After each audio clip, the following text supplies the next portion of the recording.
Queridos amigos, que a paz de Jesus e a ternura de Maria esteja convosco.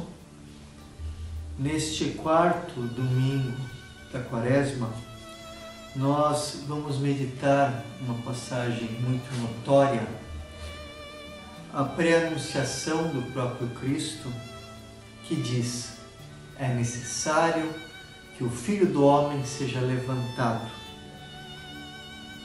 para que todos que nele creem tenham a vida eterna. É o Evangelho de João, capítulo 3, versículo 14 a 21, onde esse Evangelho ele acontece na conversa de Jesus com Nicodemos. E além desta passagem tão notória, esse pré-anúncio da crucifixão, o Senhor também diz algo muito importante. Deus amou tanto o mundo que deu o seu Filho unigênito para que todo aquele que creia nele não pereça, mas tenha a vida eterna. Assim Jesus ele apresenta este grande mistério da morte como um mistério de amor, como um mistério de vida. É Jesus que se deixa matar, é Jesus que deixa ser levantado na cruz como um malfeitor, para que desta cruz possa brotar a nossa vida, para que desta cruz o seu sangue derramado abra o céu novamente para nós, para que desta cruz brote a salvação para todos aqueles que dão adesão ao Senhor. Então agora eu vou proclamar este Evangelho e após a proclamação nós faremos uma meditação. Iremos contemplar esta palavra com uma maior delicadeza a nível espiritual, para confrontarmos este Evangelho com a nossa vida. Proclamação do Evangelho de Jesus Cristo segundo João. Naquele tempo, disse Jesus a Nicodemos: do mesmo modo como Moisés levantou a serpente no deserto, assim é necessário que o Filho do Homem seja levantado, para que todos os que nele crerem tenham a vida eterna. Pois Deus amou tanto o mundo que deu o seu Filho único, para que não morra todo aquele que nele crê, mas tenha a vida eterna. De fato, Deus não enviou o seu Filho ao mundo para condenar o mundo, mas para que o mundo seja salvo por ele. Quem nele crê não é condenado, mas quem não crê já está condenado, porque não acreditou no nome do Filho unigênito. Ora, o julgamento é este: a luz veio ao mundo, mas os homens preferiram as trevas à luz, porque suas ações eram más. Quem pratica o mal odeia a luz e não se aproxima da luz, para que suas ações não sejam denunciadas.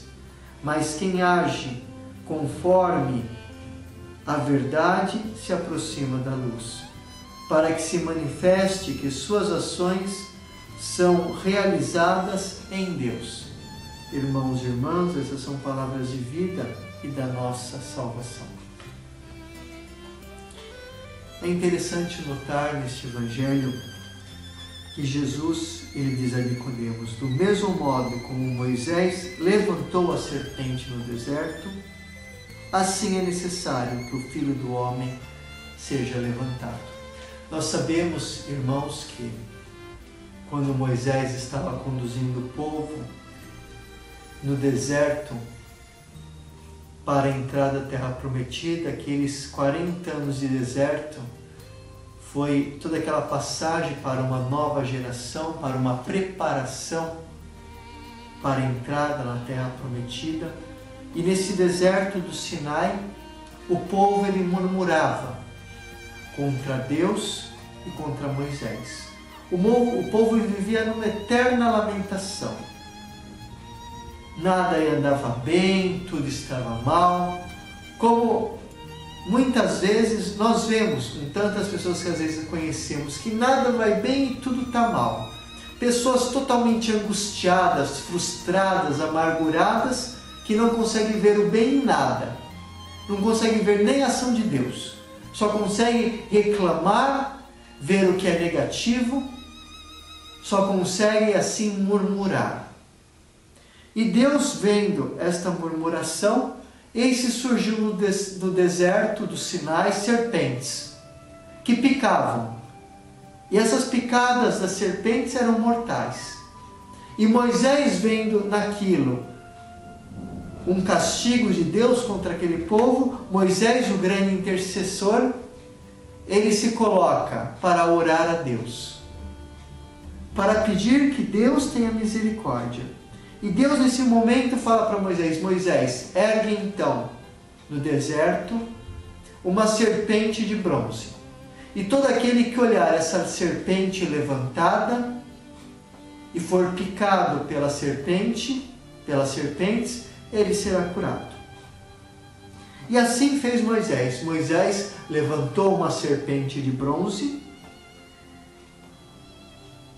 e todos aqueles que eram picados olhavam para a serpente levantada por Moisés e eram assim curados. E Jesus diz nesse evangelho que é necessário que o Filho do Homem seja levantado, para que todos tenham vida, todos aqueles que dão adesão, todos aqueles que olham para Ele. E fica para nós olhar a serpente levantada. Mas é interessante também notar que esta serpente que foi levantada por Moisés e que foi sinal de cura para muitos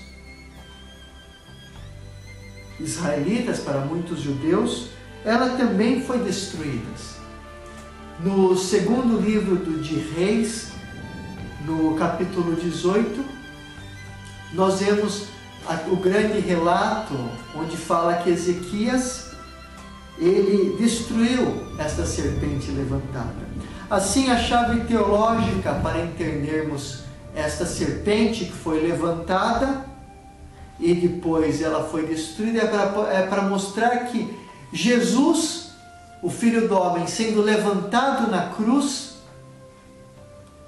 para que todos tenham vida, este mesmo corpo que será levantado, este mesmo homem que será levantado, também será destruído,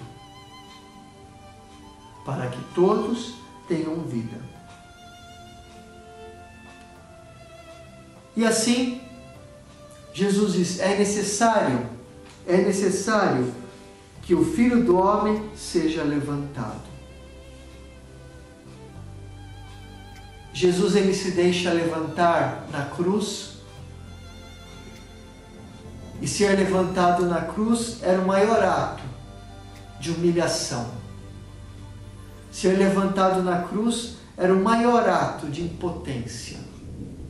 Ser levantado na cruz era o maior ato de despojamento, porque o homem era levantado na cruz nu. E ali na cruz, com sofrimentos atrozes, com o seu corpo definhando, aquelas dores dos cravos, dos pregos que tocavam os nervos, faltava o ar, faltava tudo, o homem chegava até o extremo de perder o controle de todas as suas funções fisiológicas. Na cruz, o homem era reduzido a nada. E Jesus se deixa reduzir a nada. Ele sofre o levantamento por amor. Deus ele é levantado, Jesus ele é levantado para que nós sejamos levantados na nossa dignidade de filhos, para para nos comprar novamente com o seu sangue derramado na cruz. O homem moderno, ele quer ser levantado, mas ele quer ser levantado para uma posição onde ele apareça, ele quer ser levantado para ser conhecido, ele quer ser levantado para ficar famoso, ele quer ser levantado para vender tantos CDs, ele quer ser levantado para ser alguém. Agora, Jesus foi levantado como um malfeitor, como um nada, como um maldito. Maldito era aquele que era levantado na cruz. Aí nós vemos como é diferente a glória de Deus da glória do homem.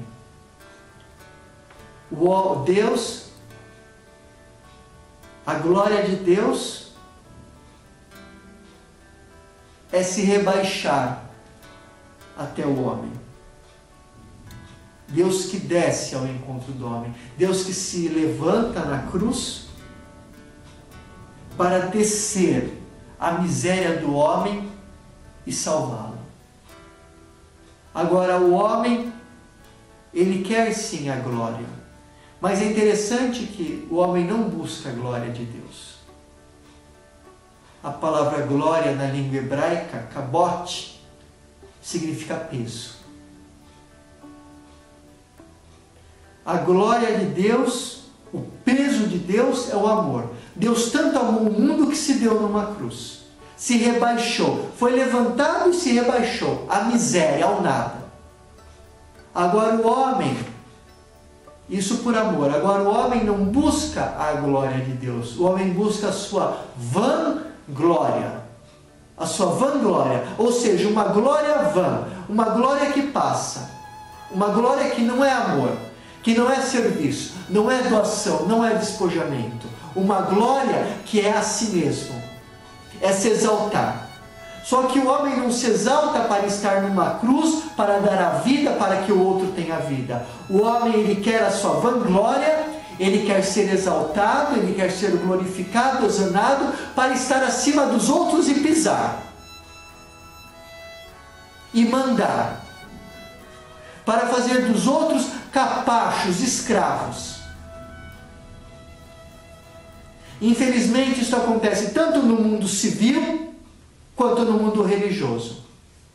Porque quantos usam do poder civil e do poder religioso para fazer os outros de marionetes, de escravos ao seu próprio prazer, ao seu bem-querer, à sua própria vontade.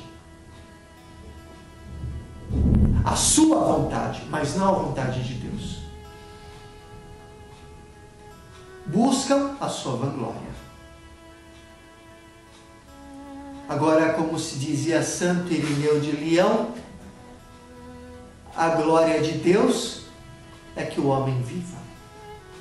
É o homem vivo. Esta é a glória de Deus. Como é diferente a glória de Deus da nossa glória, ou seja, da nossa vanglória, porque tudo passa, também a vanglória.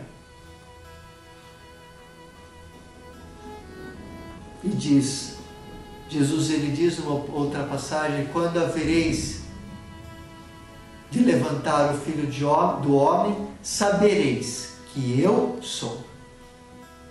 E eu sou, na língua hebraica, é o próprio nome de Deus. Então, quando Jesus ele é levantado na cruz, ali nós vemos o verdadeiro rosto de Deus. Um Deus que é amor, um Deus que doa. Eu sou. Eu sou aquele que é, eu sou aquele que está, eu sou em eterno. Deus é um Deus em eterno, que no seu levantamento ele se rebaixa. É interessante que o levantamento de Jesus na cruz é o seu rebaixamento, porque na cruz nós não vemos a divindade, nós não vemos nada, nós vemos apenas um homem totalmente frágil.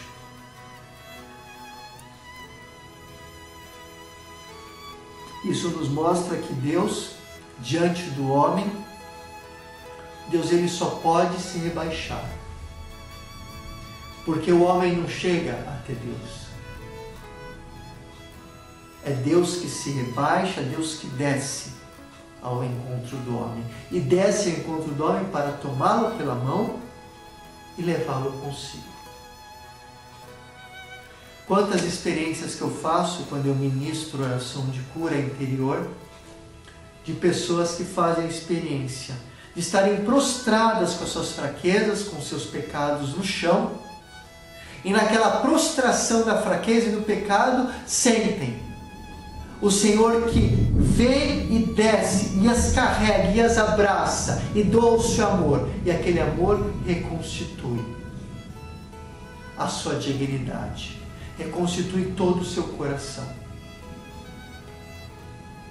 Deus que desce, e quando Deus ele desce, ele se rebaixa ao encontro do homem, ele doa o seu amor, esse amor que cura o coração do homem.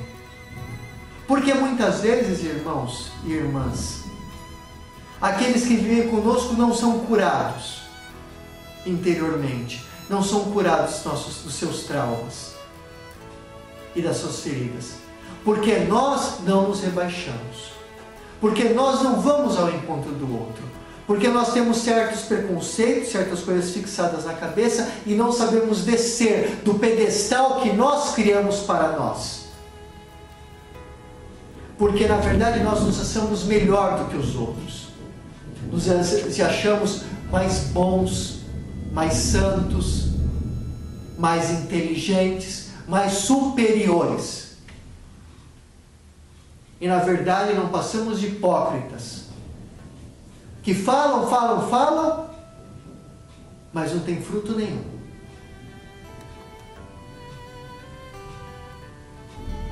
Porque não descemos. Queremos estar no pedestal que não foi nem Deus que nos colocou, foi nós que nos criamos. Mas Deus, quando encontra um coração assim, soberbo, Deus o derruba. Então, oxalá, irmão, nosso coração não seja soberbo, para não sermos derrubados.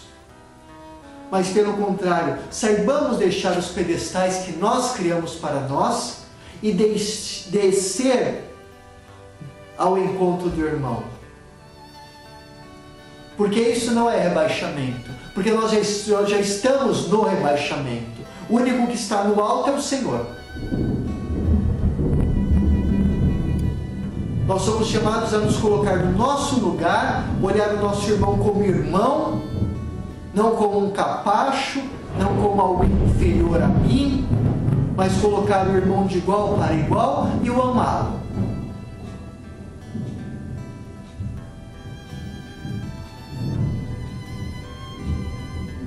Deus ele se fez escravo. Na cruz eram só os escravos que morriam, os malfeitores.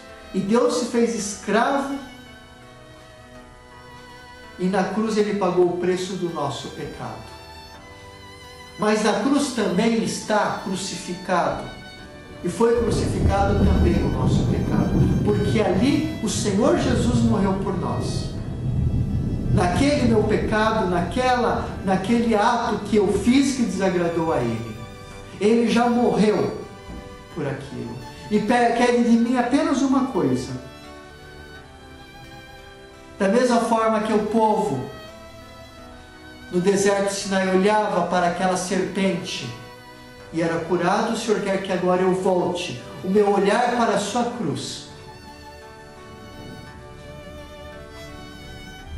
Que eu receba da cruz o sangue derramado. Que eu receba da cruz o perdão, o seu amor. Para que o seu amor também possa me curar. Deus amou tanto o mundo que deu o seu Filho unigênito, para que não morra todo aquele que nele crer, mas tenha a vida eterna. Deus amou tanto o mundo. E qual é esse mundo que fala João? Esse mundo que fala João não é esta natureza, não é as flores, não é os passarinhos, não é os animaizinhos, não é nada disso. Deus amou tanto o mundo, Deus amou o homem.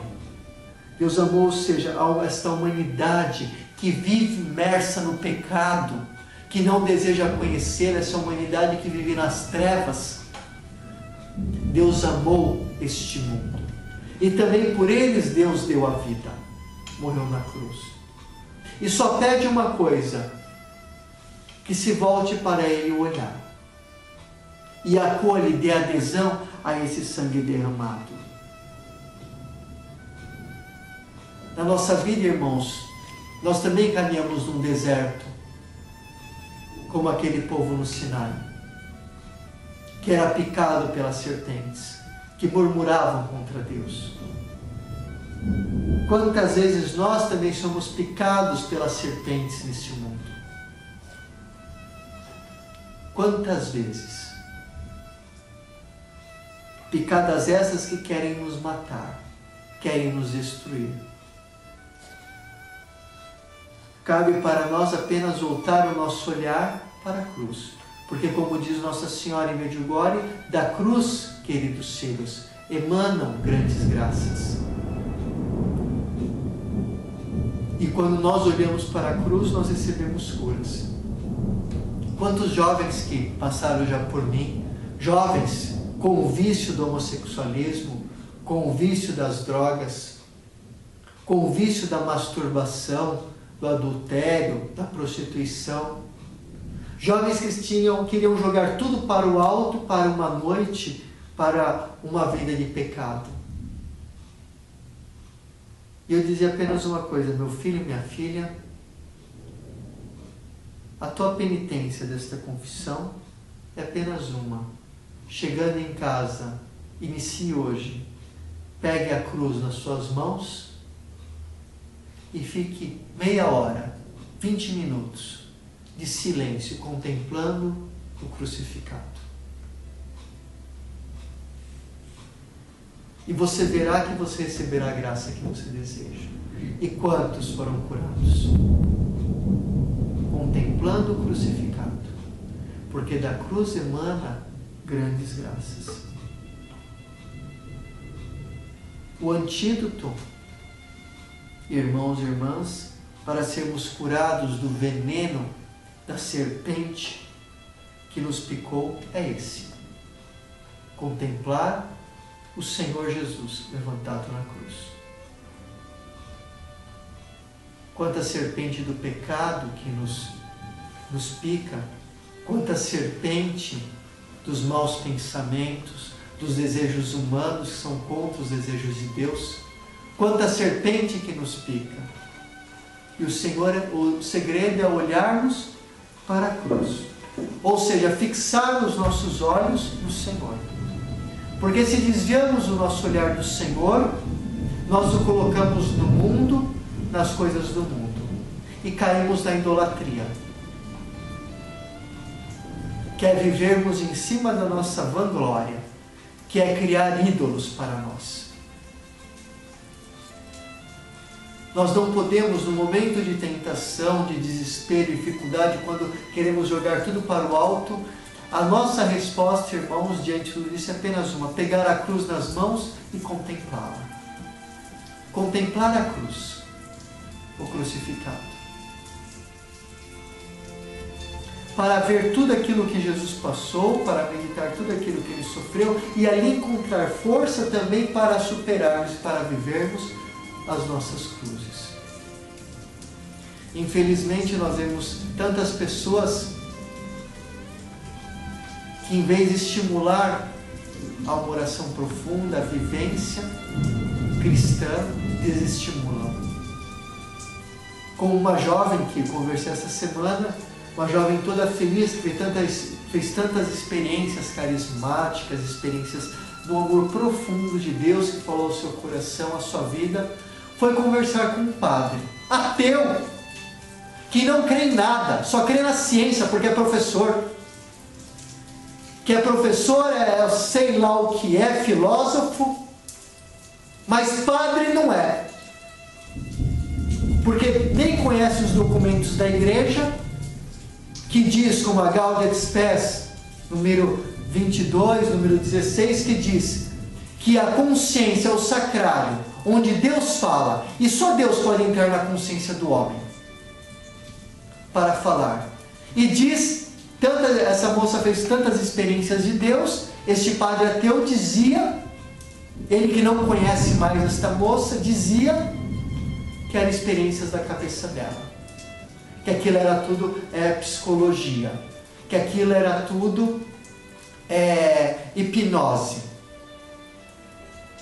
sendo que foi cada experiência construída na oração, no sacrifício, no encontro com Deus. Felizmente nós vemos hoje dentro da igreja, não vemos pastores, vemos mais ateus que pastores. É triste esta realidade. Mas o Senhor nos chama de tudo isso a não nos prender a essas realidades, esses ensinos falsos, mas a voltar os nossos olhares para Ele, fixar o nosso olhar nele, que morreu, foi levantado na cruz e ressuscitou por nós. E a Ele dar adesão, porque Ele vem para nos dar a vida, e a vida eterna. E a vida eterna é acolher o seu amor, a sua salvação, porque Ele nos amou. Deus tanto amou ao mundo que deu o seu Filho. Deus, para nos salvar, para nos tirar do pecado, nos deu Jesus.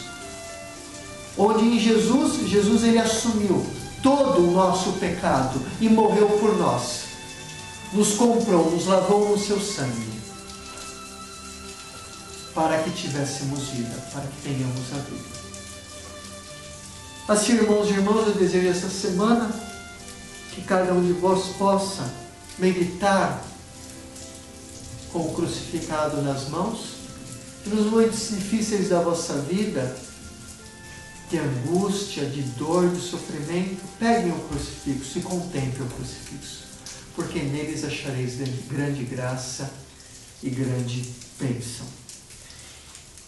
E por intercessão do Padre Pio, abençoe-vos o Deus Todo-Poderoso, Pai, o Filho e o Espírito Santo. Amém. Permanecemos na paz e que o Senhor nos acompanhe. Uma boa semana.